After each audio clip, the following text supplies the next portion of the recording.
So as you're voting, my name's Atharva, he's Harsha, and we both work under the supervision of Professor Zcash at Trinity College Dublin.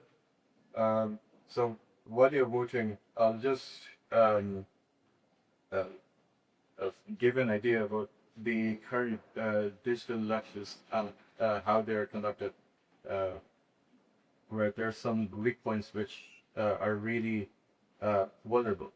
So, closer to yeah. Um, so, in the current digital elections, um, what happens is there's some problems like a person can vote multiple times. Then you have problems of getting votes from certain users which don't really exist on the system. Then you also have certain vulnerabilities where your vote can be traced back to the user. So um, what we really need is we need to have some sort of secrecy. We need to do the verification in an anonymous way. Um, and we need to have verifiable and exclusive vote. So, actually this. So this is where zero knowledge proofs come into picture. Now, for the non-technical people there, I'll just explain it to you in a form of simple example. So let's say you're the verifier and I want to prove something to you. So for the example, let's say you have a safe which contains of your treasure in it. And this safe is locked with a code. Now, let's say one day I come up to you and say that I know the code of the safe. Naturally, you're not going to believe it to me. And I also don't want to say that code out loud to you. So I want to prove the fact that I know the code without actually giving out the code to you. So what's going to happen now is since I know the code, I'm going to go to the safe, type the code in, get your treasure out, and then show that treasure to you. Now in this way, you have no other option but to believe that I actually know the code, because the safe only opens with one correct code. So, like I said, perfect. So I opened up the safe and I asked you have it now. So naturally now you apologize to me saying that I do know the code. So zero knowledge proofs work in a similar way. That's what it is. So we prove a statement without revealing any information, and let's trace back to that example that the first property, completeness. If the code is true, then a honest verifier will be convinced. Second property is soundness.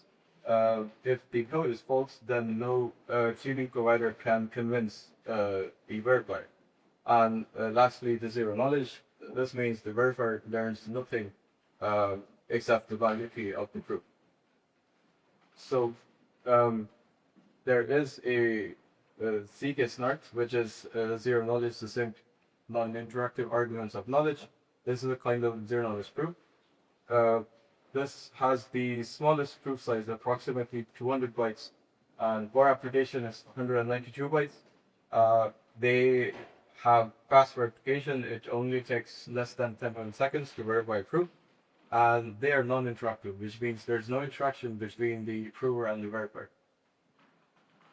So we have our voting system built across around the Zcash blockchain. So I'll just explain it to you really quick what happens inside the Zcash blockchain. So we have a user has a wallet which consists of a transparent address and a shielded address. Like the names say, a transparent address is publicly verifiable. If you do a transaction with your transparent address, that's going to get recorded on chain for other people to verify that it was actually you who sent the Zcash tokens.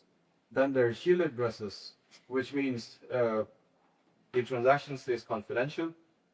So in this way, we can combine the two addresses and form different sorts of combinations, which give us 4 types of transactions. So the first one is a T2T transfer. This means the sender and the receiver both have transparent address. So from here on chain, you can tell who sent how much to who. The second one you have where the sender is transparent and the receiver has a shielded address. So on Ledger, it would be visible that the sender sent some amount or 100 ZEC tokens to a address, but the origin of the address was would never be revealed. Then the third address, the third kind of transfer we have is when the sender is a shielded address and a receiver is a transparent address. So this way you can tell that this person here received X amount of ZEC from someone.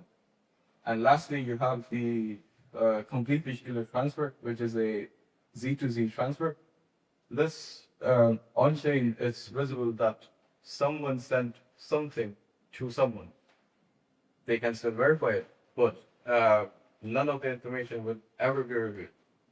So this is the fundamental concept around which our zkBallot voting system works. Now, like Harsha to kick over. Yeah, so from what Atharva spoke about, we are trying to solve two particular problems based of the current digital elections. One is your ballot secrecy, and the other one is public verifiability. We do this by utilizing some of the transactions that he just spoke about, specifically the C2T transaction, where the voters are the shielded addresses and the candidates are the transparent addresses. So by this, and to get the final tally, we use the transparent addresses balance of the candidates to get the final tally. I'm just gonna showcase what are the three different transactions over here. We have something called the fund coordinator, who has a transparent address, and we calculate the total funds that's required for a particular election, and then that's transferred to this particular fund coordinator. And then during the time of elections, we fund the voters. So the core concept here is each token is directly equivalent to a single vote. Therefore, so during the election, the total funds that was allocated for that particular election is transferred to each individual voters using a T2Z transaction. So the receiver here is hidden, but the transaction as such is valid. And when the voter tries to cast a vote, he makes a transaction from his shielded address to a transparent address of the candidate. So at the end of an election, you just get the balance of all the candidates, and you can trace back that all the votes that have occurred are proper shielded transaction, and each of those carry a valid zero knowledge proof. So this way we solve the two problems that I spoke about. One is the voter privacy. So mathematically every transaction is valid, but the output of these transactions are hidden, and in certain case the input is hidden. So this is useful for the final stage of the election. And for verifiability, like I just spoke about, the candidate balance is as simple as just getting the balance of the transparent values. So now let's just do a live demo of how this works.